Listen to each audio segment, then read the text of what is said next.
Everyone, welcome. I want to first of all thank you all for coming out tonight. Tonight is a night of conflict, I believe. Lots of things happening. Compilers having their review session, ROTC having their parade training, all the other classes having their calculus preparation session as well. So if you came here tonight, I want to personally thank you all for coming, for making out tonight. It's, we'll see. So let me go over the plan real quick. So this is the talk itself, the computer science. The plan is that it will be one continuous talk, so I'll be just presenting from beginning to the end. Think of it a la TED Talk. We'll have a quick 5-minute break after the talk to fill out the attendance, to have a little break. And then after that, we'll have a Q&A discussion session if you want to stay for discussion or you have any questions.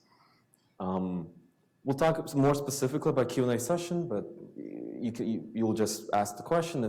If you're shy, I'll give an email that you can just send a question email. We'll make an anonymous question as well. So without further ado, let's start. So again, thank you for coming. So let me talk to my topic tonight is titled The Art of Computer Science.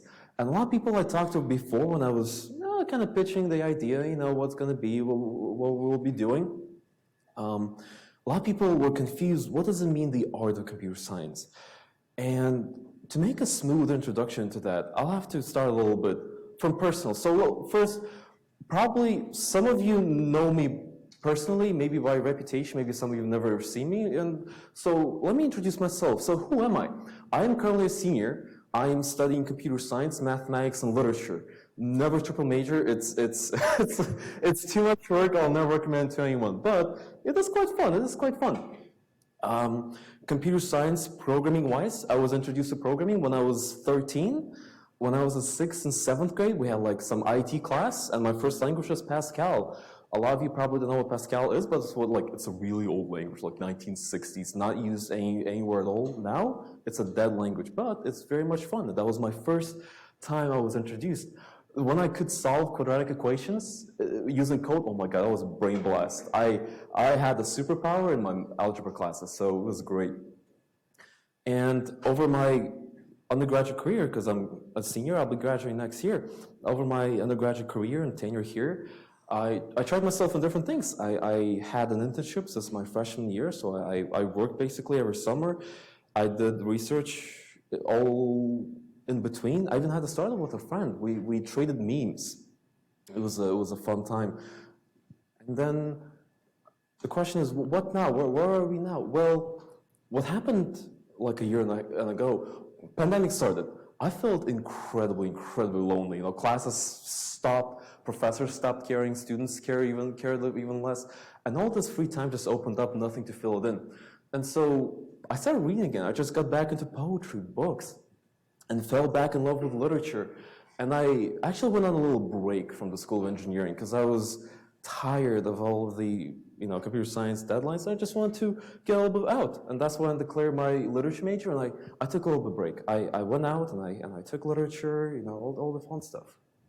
And now I'm back in comp sci. I'm finishing my degree. It's about time to kind of wrap it up. And when I came back from humanities side of things, I started asking myself, what is computer science? By launching myself into a completely disjoint field, which is humanities, it helped me at least to start asking myself, question, what is computer science? What does it mean to be one? As in, when we were so deep in our own field, we never ask those questions. We do our homeworks, we do our deadlines, we do interviews, this and that, but we never ask the essence of why we do it. Why do we wake up? What are we? And this is the main goal of this talk today, is to talk about what is computer science? What does it mean to be a computer scientist?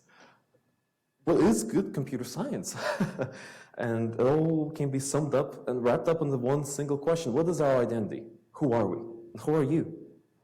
And I talked to a lot of people about this. I was running the idea through, and a lot of people didn't know. They said, fat stacks, right?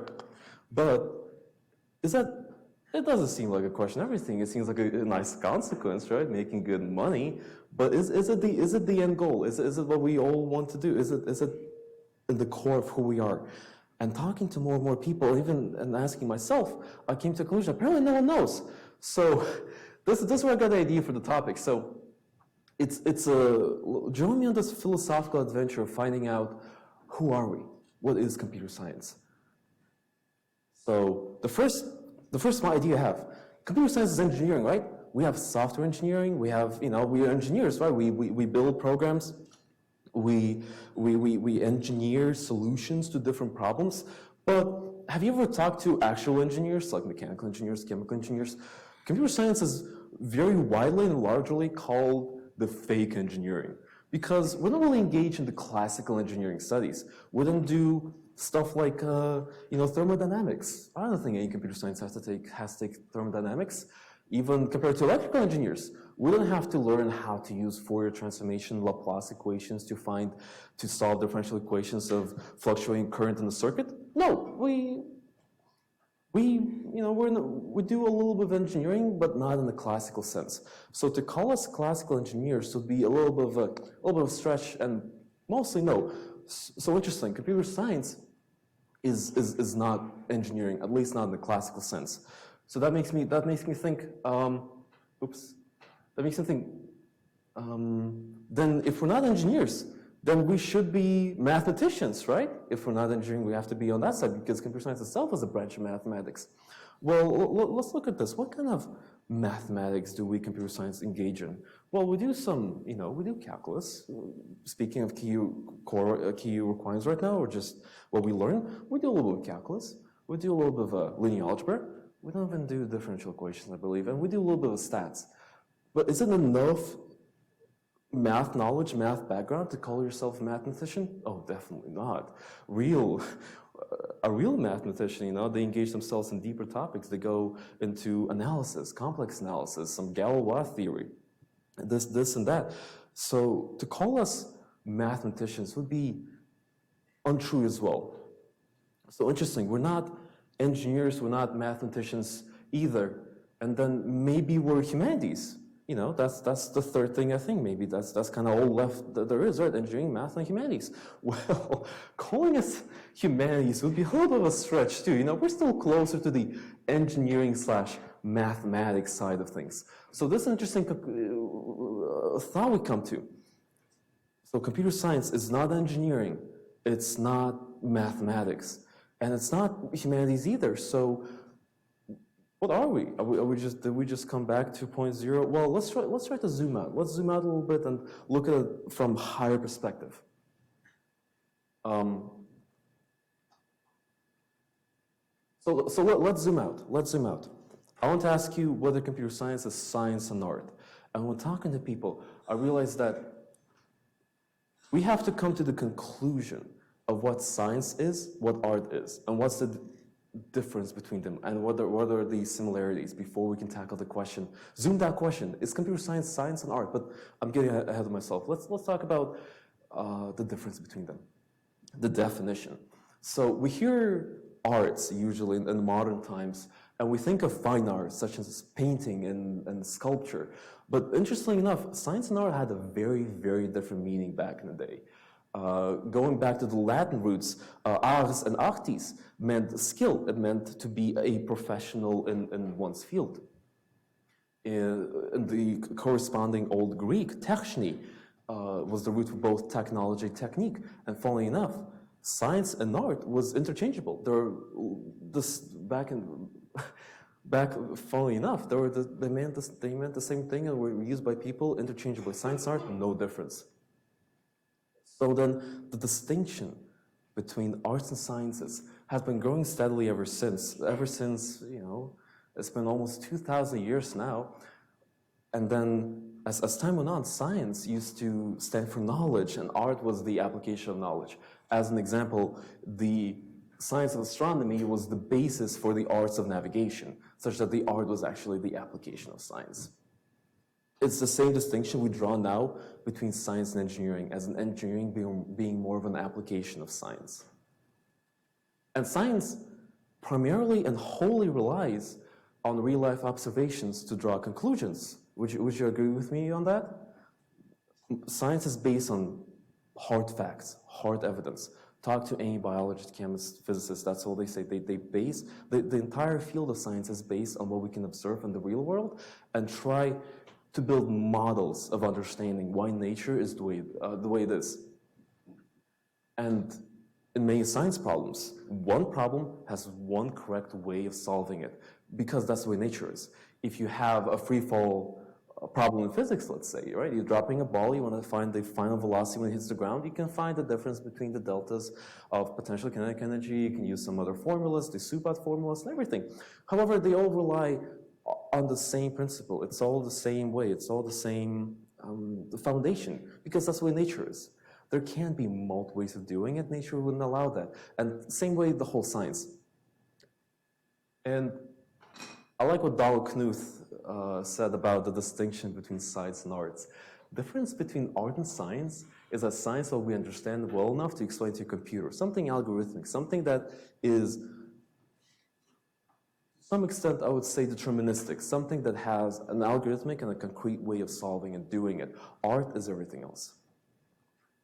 So now we know the distinction between science and art, at least we saw how it is interpreted over the time.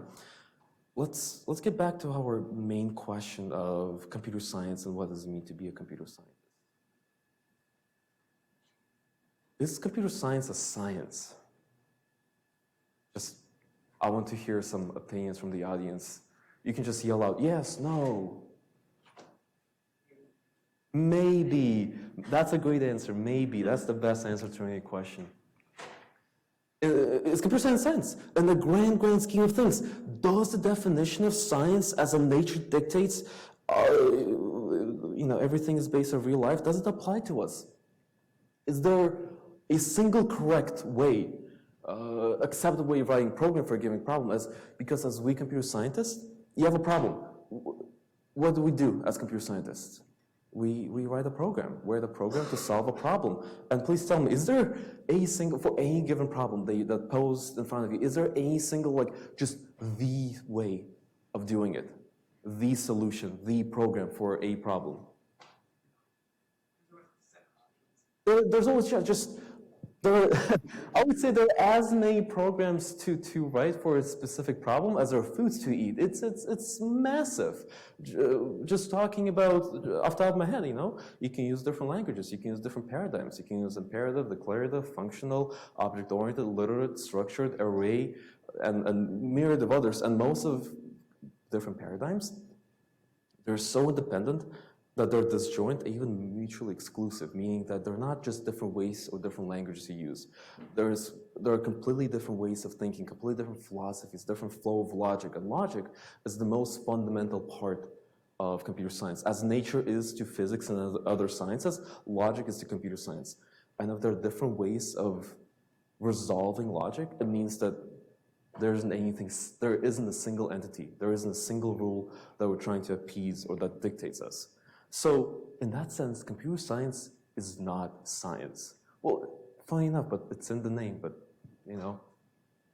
there are many ways to write programs, there are foods to eat. One's way is affected by experience, taste, aesthetic, and more. Have you ever met a physicist or just any engineering science classical student? You give them a problem, a free falling, and they're like, let me come up with a formula for that. Well, surely they can try to derive a formula, right? They can come from some fundamentals, axioms, and do the derivations, do all the fun stuff. However, they'll come out with the same functions and formulas and then derivations that Isaac Newton and Kuhn and all the other great scientists came up with thousands and hundreds of years ago. So if one's way in our field, as in the programs we write, the way we solve problems, we have a sense of aesthetic. We have a sense of good code. We have a sense of bad code, good solution, good design, bad design, appropriate design, or any of that. And if one's problem solving is affected by experience, aesthetic, skill, preferences, well, it does sound more like an art to me, right? It's something that artists do. Whenever you draw a painting, whenever you make the great next sculpture of your favorite Greek goddess or god, of course, you'll follow your taste, you'll follow your passion. So in that sense, computer science does sound like an art to me. So computer science is art, right? It should be. It should be art, right? That's the conclusion we came to. Well, not purely either. I can't claim vigorously that it is art, but we still focus on application-based problems rather than the ones of the soul. Because recall, what is art? At least what is art in the modern ages? Art solves or tries to solve the problems of your soul. Whenever you have, a broken heart or, something inside of you, that's why we have poetry, we have sculpture, paintings, literature, novels, to heal one's soul. And does computer science do that? Well, maybe to some people, but not primarily. We're still application focused. So that still keeps us close to the engineering/science side of things. So, do we just come nowhere? Because we started with computer science being an engineering discipline, and we realized it's not. We talked, is it mathematics? And we realized we're not mathematicians either. At least I wouldn't call myself an engineer or a mathematician. We looked, are we humanities? We're a little bit farther away from humanities than we're from engineering and math. We zoomed out, right? We went very high values. You looked, are we science and art? And we realized we're not science nor art. So what does it mean? Did we just fail? Did we just make a loop and get nowhere? Well, I would say on the contrary, actually. We realized it might be naive and foolish to try to categorize computer science into small little pre-box and call ourselves either, I'm an engineer, nothing else. I'm a mathematician, nothing else, and that's it. It might be foolish to do that. And I want to invite you to think about computer science and our own identity a little bit more liberal. Because our field, the craft that we involved ourselves in, it echoes every field, deserving a separate discipline of its own, especially in the time and age that we live now, the digital age, the information age. Computers, there isn't a single field, a single discipline that is not affected by computer science, that has not been penetrated deeply, frankly, by it. Digital humanities, all-time peak. Digital humanities is the application of computer science using computers for linguistical analysis, for anthropology, for just everything. So computer science, it's so deep in everything, and then that goes every single field that I argue it is impossible to categorize as just one discrete field of discipline. It has to be of its own, especially in the age we live in now, and the way that time will go further on.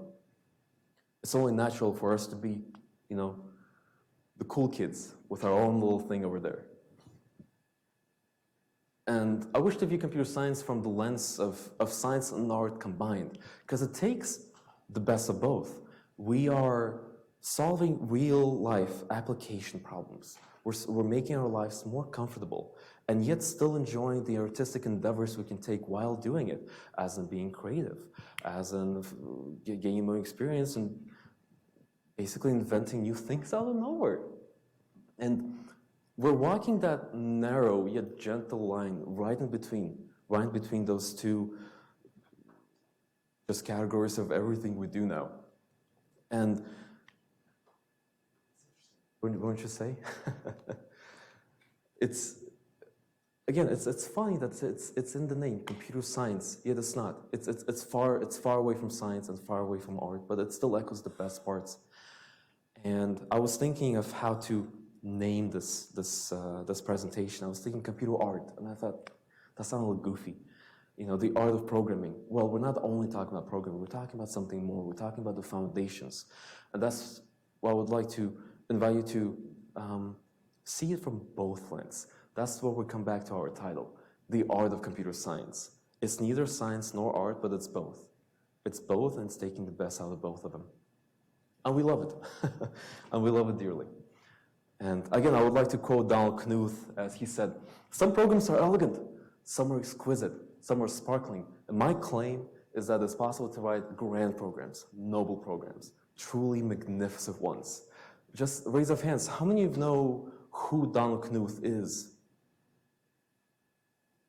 At least, so for people, Donald Knuth, if anyone's taking ECS 660 with Matthew, or taking it with Zong, or just any other professor, the algorithmic analysis, right? The whole field of treating algorithms as math structures, as math concepts, and trying to analyze over them. Donald Knuth invented the whole field of algorithmic analysis. The way you write your papers, let's say, if you're writing something like law tech or tech, it's also been written by Donald Knuth. An entire field, entire paradigm of literate programming was single-handedly invented by Donald Knuth. Donald Knuth is one of the biggest and most influential computer scientists and pioneers in our field, frankly, ever. Everything we know today is more or less founded on the beauty that he argued for in what we do. And the question comes, right? The question comes, and I understand. A lot of people view art rather negatively sometimes because, artists don't really make a lot of money, right? Even though they're pursuing their staying passion, they're pursuing their true intentions, but their problems are not application-based. And a lot of people, would rather want to be more practical, and we still want to have that creative part of us. So how, by computer science, the art of computer science, by being both, how do we strike that line of still being practical and realistic to the real world, yet still be holding our art, our craft to perfection? Well, we should try to find the balance between something we feel is beautiful and can deliver the greatest good. And let's talk about, well, let me roll back just a little bit to Donald Knuth here. Some people I talk to about the art and the history, I feel, and one of my big issues with sometimes with the key curriculum of computer science, I feel that we are missing a very important component, and that's history. Learning the history of the people that came before us, because very few people knew who Donald Knuth is. And even fewer people probably know the great names of that founded our field, such as Brian Kernighan, Dennis Ritchie, Ken Thompson, Dijkstra, John von Neumann, that's probably rings a bell, the Neumann machine, Alan Turing, and all the other names. And you might ask me truly so Sandy, why should I care about history? Why should I care about all those people that are in the past? Well, let me entertain this thought with me, please. That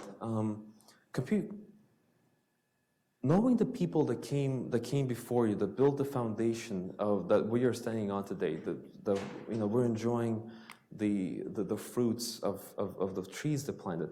Just knowing and respecting the people that came before us and the foundation that we have now, it's purely humility, so that we can build the same foundation for people that will come after us, that will follow us. It is important because, as was Winston Churchill or someone said, that the ones who don't know the history are doomed to repeat it. So many problems in computer science, I swear to you, are just same mistakes of the past, just repeating over and over again, because people didn't learn that this was tried and failed in the past, and they're not even modifying, they're still hitting in the rocks. And the greatest tech tools that we use now actually came from the past. You probably heard of a thing called neural networks. Neural networks are not new. Neural networks are actually proposed and they were created in the 1960s. But our computers were not powerful enough. A single transistor was the size of my palm. Those are huge computers. People were like, yeah, this is great. We can basically have a huge matrix that like maps a pattern. But computers weren't powerful enough. And then when they were, people tried to do this and that, and it took one person, I forget his name, but he looked at the papers of the past and he found this thing called neural networks. Like, oh, that's funny, And because we have more computation capacity now, we were able to do it. There are a lot of things lost in the past, unfortunately, that hopefully are yet to be rediscovered. And by not knowing the history, the things that came before us, the mistakes that were made, we are doomed to repeat the same mistakes, not learn from them, which just slows the whole field down. It wastes a lot of time. It wastes a lot of talent for something that could have been avoided. I'm not saying that we're not going to make any mistakes if we learn the past and and all the events, but it will make us make fewer. make fewer and progress faster. And be more mindful. As a dear friend of mine told me that history is like it's like a book, and we're always reading the last page on the last line. And how are you supposed to know what's happening now if you haven't read the pages that are coming before? How do you know the context? Now, try to convince your professors to have some kind of like computer archaeology, computer history class, to learn the classics. That's where you get the appreciation even for the smallest things. And that's absolutely worth it. I promise that, just personally. So let's get back on track here.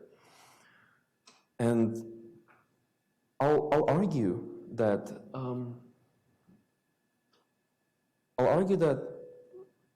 by computer science being art and trying to combine that with our disciplines and our craft now, we don't have to suffer any, how can I say this, negative effect on the way that we write our programs. Because I claim that programming can be good for many reasons. Firstly, it should work correctly. If you write something, it should work correctly. It should solve the problem that you pose it in. And secondly, it is easy to change when we need to update it or adopt it. And so this is a big thing. It's called maintainability. It is, frankly, I would call, again, an art to write a program that's maintainable and people can read it, see what's happening, add it, update it, and do something about it. Because by you writing a program that's clear, you're being kind to the person that has to maintain and update the program after you. If you write very smart, a lot of people love to write very smart code, like, do the whole program in one thing, and then, they leave the company, then another person comes in, and they see the thing, and they understand what it's doing, that you're scared to update or remove it, and everything breaks. By that, you are actually unkind to the person that came after you, because you're going to waste many hours, weeks, maybe even months of their life if you could write a program that's more understandable, maintainable, some documentation, and you're also hurting the company that we're working at, because the company will waste weeks, months, and a lot of money trying to dig through whatever you wrote.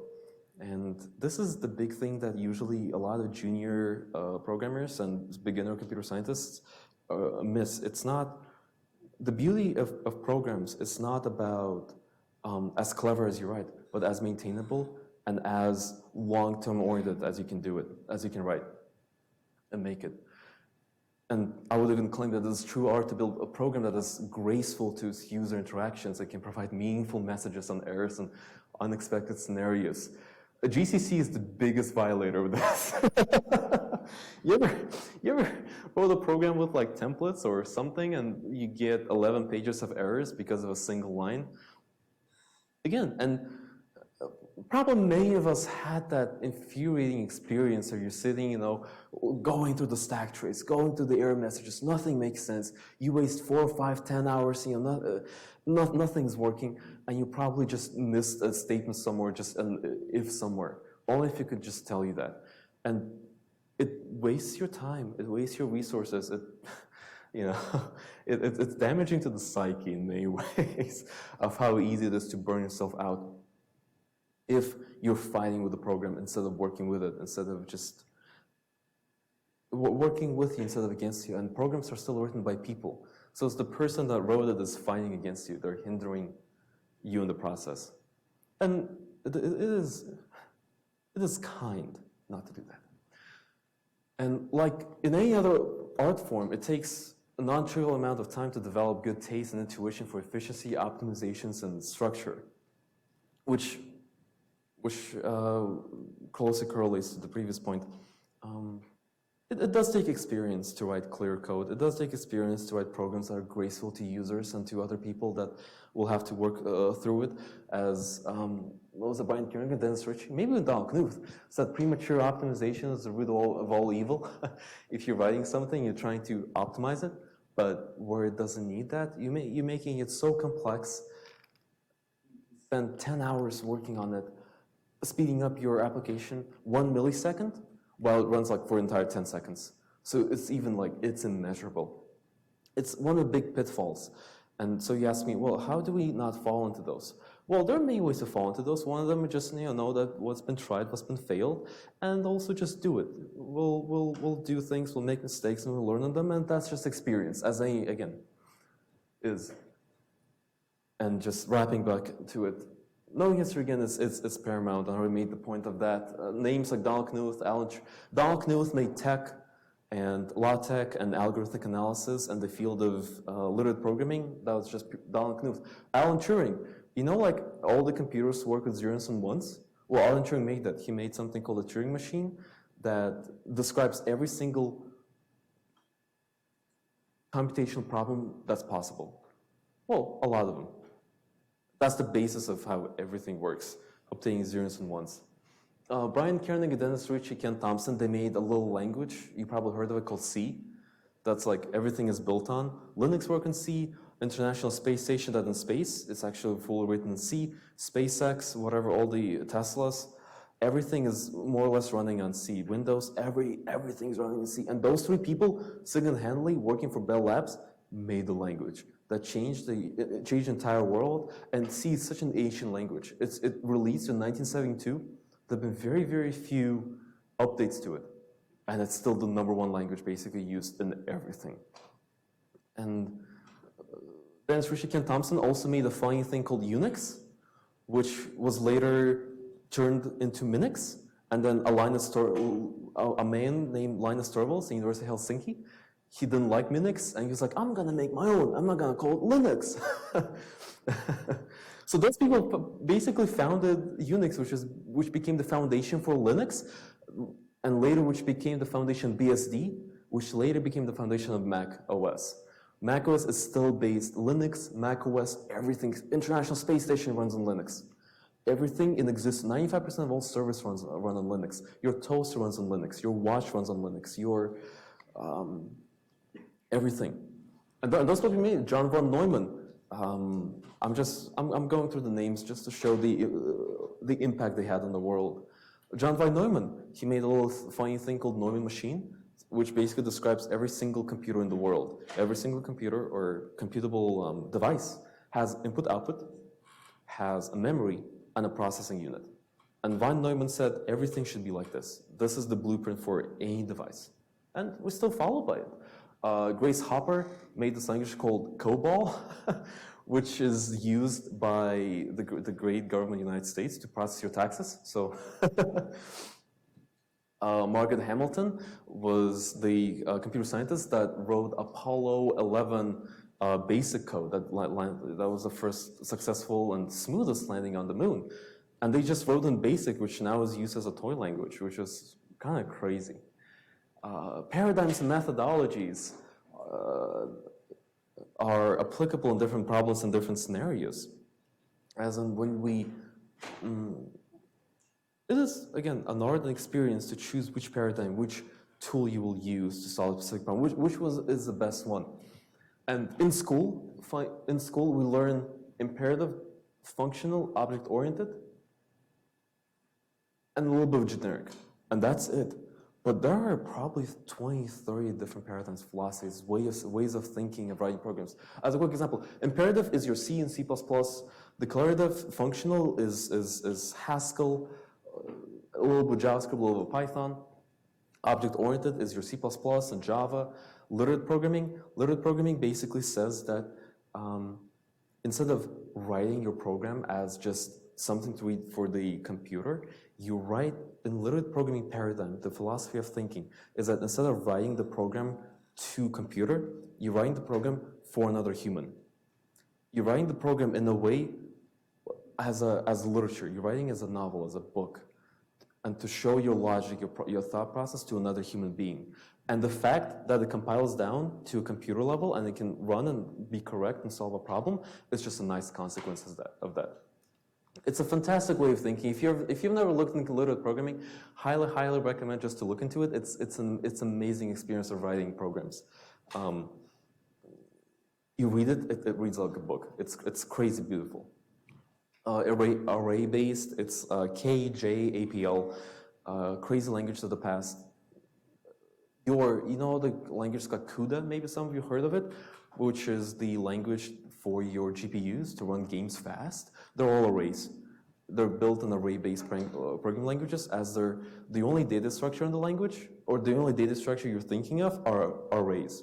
There are no linked lists, there are no cold binary trees, everything's just an array, and you transpose, you rotate, you inverse, you do this and that, and that's it. Which is very, very fast on compute units like GPU, because everything can be just parallelized together. And again, we can see different applications where they shine the most. Structured programming is Pascal, generic is C++, Java, and JavaScript too. Agent-oriented, Erlang probably. Agent, you're probably using, do you use your phones to send text messages to each other? Like iMessage, WhatsApp, Viber. They're all built using agent-oriented. Tools like Erlang and AVM machines, which are very fault tolerant, and that's just the paradigm they work for. So again, there are just so many ways, so many different methodologies, philosophies, and approaches, not a single with it. There's no, we can't say that nature dictates and we write everything in objects. That would be miserable. Like, oh my God. Oh my God. Building those pesky factories all the time long, I can't. But, you know, but for businesses, something like Java is just a holy grail. Every business works in the object-oriented way because it describes the business logic that marketers, business people want perfectly. And so the question probably follows and continues actually. Sandy, why should I care about arts and history and philosophies? I'm okay with just working and, you know, making some fat corporate stacks, you know, 200,000 K base salary at Google the first year, you know, it's good money. Well, this is a completely a valid way of thinking and viewing life, but please, you know, let me please entertain you a little bit just more. Those who know the history, I didn't repeat it, and I'll just drive it again. Knowing and respecting the ones who came before us and build the foundation we stand on today will help us to build the foundation of tomorrow for the ones that will follow us. That's original code right here, so you can quote me later. And it gives more perspective into what's tried and worked or failed. Building confidence in yourself and what you can do whenever you apply for, and I'll make it a little more practical now, whenever you go apply for companies. It's very, very impressive when you can reference to some older methodologies tried, when you can see what worked and failed, because it shows you have the breadth not only of technical expertise, but also breadth of knowledge, and it gives you confidence. Whenever you're working in a team, on a project,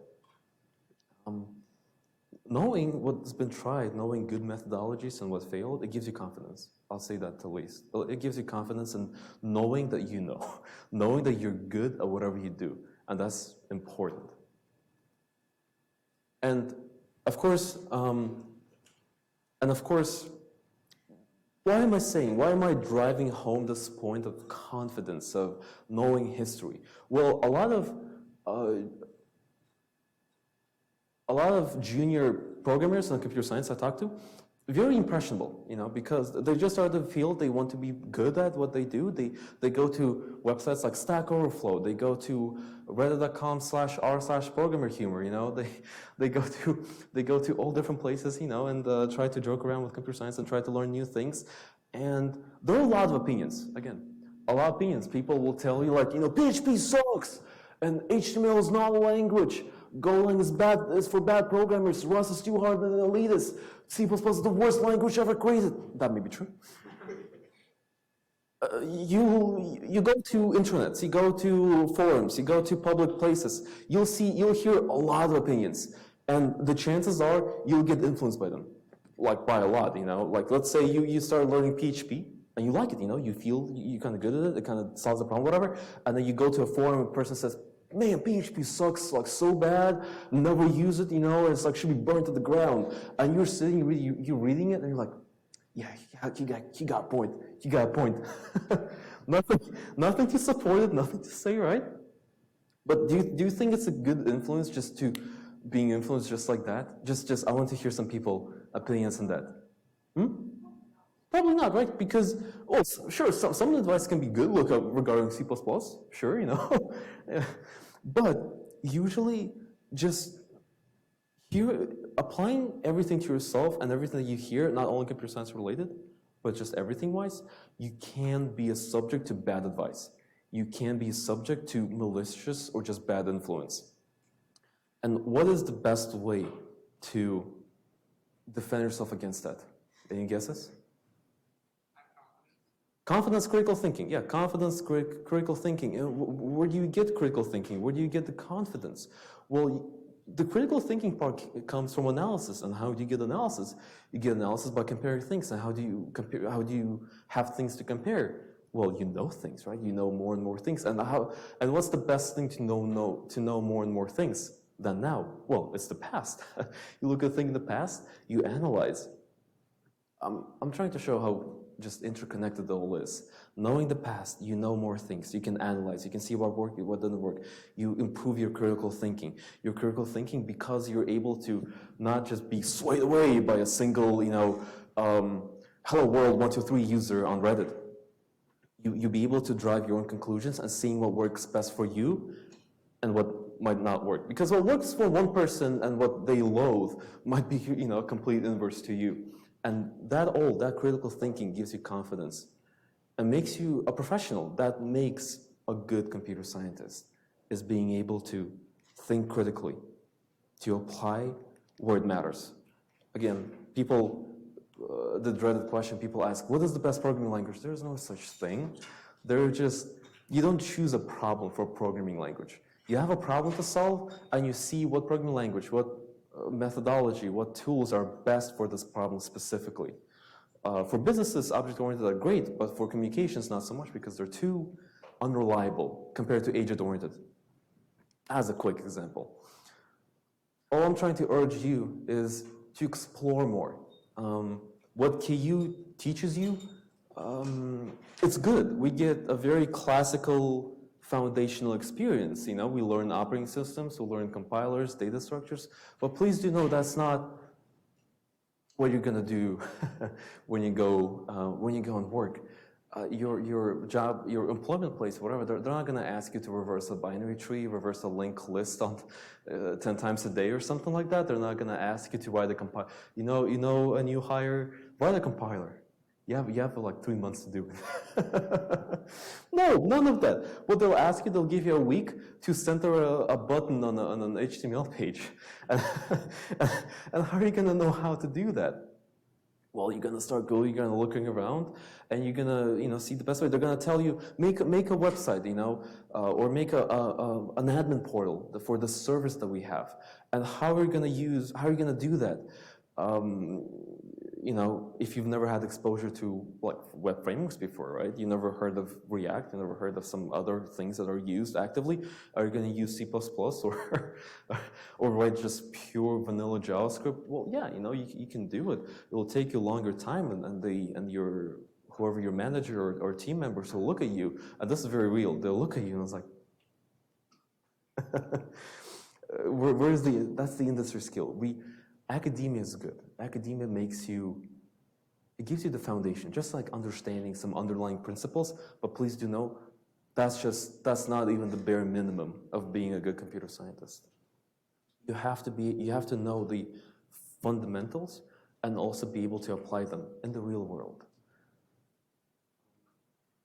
You might not write a linked list all day, but you'll probably use it every day, written by someone else, but at least you'll know that how it works and if you need to fix something. And this is the point. Go out there a little bit, learn, read something like Hacker News, which is a great resource. If you've never heard of Hacker News, Google it right now, open it, and just, it's the best newsletter for computer scientists, for engineering mathematicians, just the artists and scientists. It's basically Reddit, but like good. Go out, try to learn a new programming language just for fun. Do some competitions, do some code. So when you apply to internships, when you apply to jobs, especially when you apply to jobs, you have something to talk about.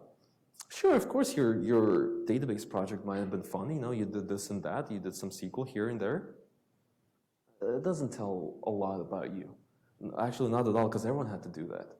By going to interviews, And a lot of people a lot of people are scared of interviews because they have nothing to talk about. Their resume is almost empty. The only languages they know is like C++, and not even good C++, like C++ from like the 70s. That's the kind of C++ we do here. We don't use anything STL. They know a teeny tiny bit of JavaScript and they hate Haskell. One person hanging around with it, that's everything that you know about them. So I want to implore you, go out, learn more, just be more proactive, because computer science, it's a big field, it's a booming field, it's the fastest growing field, both the number of professionals that graduate every year, and the salaries that we make, and the problems that we pose, and the job positions that we have. However, and because of that, the field is very competitive. I'm not gonna lie, the field is extremely, extremely competitive, especially if you want to land a job in elite shops like Microsoft, Google, Amazon, all the key graduates, because when I was a freshman, I made a lot of friends with seniors and juniors, so it's a little lonely now. And I was friends with a lot of them, and all the people that I know that went to those elite shops, which is like, Fang, which now is Manga, they all had something. They all had something to show besides school. One of them had a startup. One of them just did a lot. Like one of them did like 50 different small side projects. Like doing different simulations, and that's impressive. That's impressive, and that'll take the stress off of the interview process. It's because usually the way the interviews go, they ask you a hard problem. You try and do it on the whiteboard or something. But if you have a lot of projects to show that you've done, a lot of work that's public and you did on your own accord, I promise you the interview focus from you being able to do the problem will shift to you talking about what you did. And talking about yourself and your experience and what you did yourself is a lot more fun. It's a lot more fun than finding the largest common substring in two strings or something. It's a lot more fun. And I say this because, again, a lot of students that I talk to, I worked as a tutor, I was ECS 101 TA, I was a grader assistant every semester, and a lot of people I talk to, they think that school is everything. It's not. It's not. It's a real talk. Go out, explore. And by me saying that, young people are impressionable, and then they can be a subject to bad advice. I'm not saying don't listen to anyone. Just be a skeptic. Skeptics are not fun either. But do listen to what others say. But come to your own conclusions by finding support in personal experience and conclusions drawn from history, drawn from yourself, drawn from talk to friends, build a network. Network sounds douchey, but build a collection, your circle of friends, circle of people you can talk to. It's paramount. It will play the number one role when you go into graduate, when you try to find jobs. What's the number one way that people find good jobs? What do you think? Connections, referrals. Getting a job in like Google, Amazon, it's possible just like out of the blue, but it's really, really hard. Because I believe they get like 100 applications probably per second. And they only have like an opening, like, I don't know, you can have 10,000 people for a single opening. And how do you decide, if you're a company, how do you decide how to hire like the right person for the job? Go by some recommendation, right? Exactly. So any company would rather hire a person that was recommended to them by one of their own employees or other employers, or something. So build a network. Build a network. And another quote by Donald Knuth. We talk about computer science as an art because it applies accumulated knowledge to the world.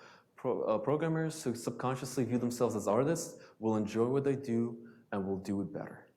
If you see what you do, your craft of writing programs, solving programs, not just an engineering endeavor as just grinding it out, covering all the edge cases, if you see it more liberally, if you see it as more of expressing yourself, of understanding yourself better, the probability of burning out will decrease just extraordinarily, and you'll enjoy what you do. And there's nothing better than doing something that you enjoy and being paid really good. There's nothing better than that. No matter what. No matter what, live your life, be true to yourself. Because again, your life is only yours to live. Enjoy what you do. Go out there. Be, again, proactive and just YOLO. You only live once. Thank you.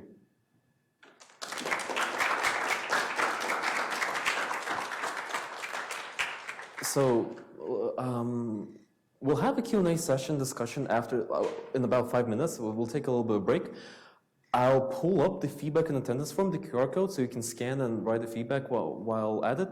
If you have any questions you would like to stay for discussion, please do. It's probably will be even more interesting just to talk with different people. If you don't want to ask a question in public, I'll write down my email as well. You can just send me an email with your question, and I'll just answer it anonymously. If you don't want to ask a question in public, so please, yes, we'll have a 5-minute break now.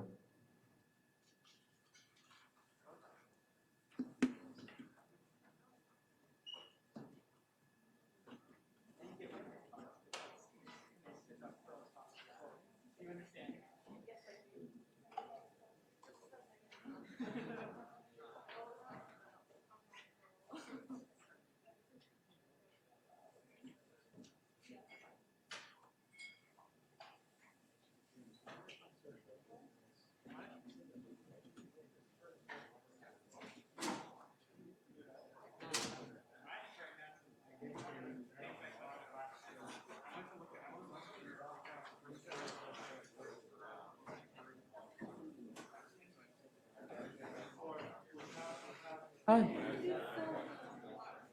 Oh, thank you.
It's the email ctu@use.edu. And don't forget to fill out the feedback form with that.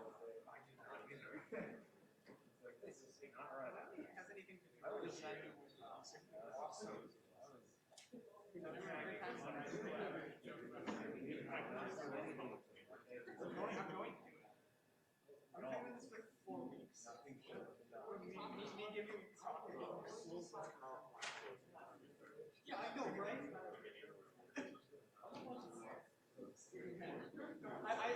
I'm saying, you have to move it, please.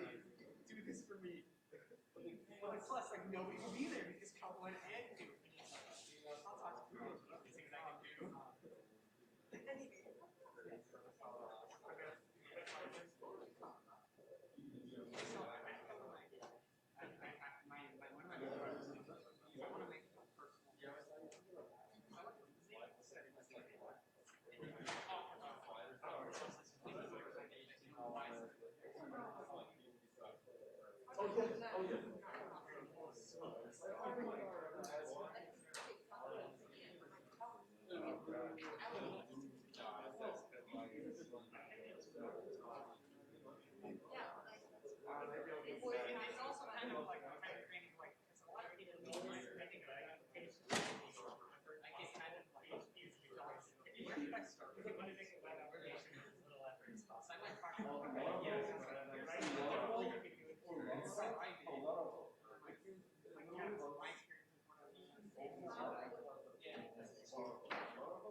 Yeah, sure.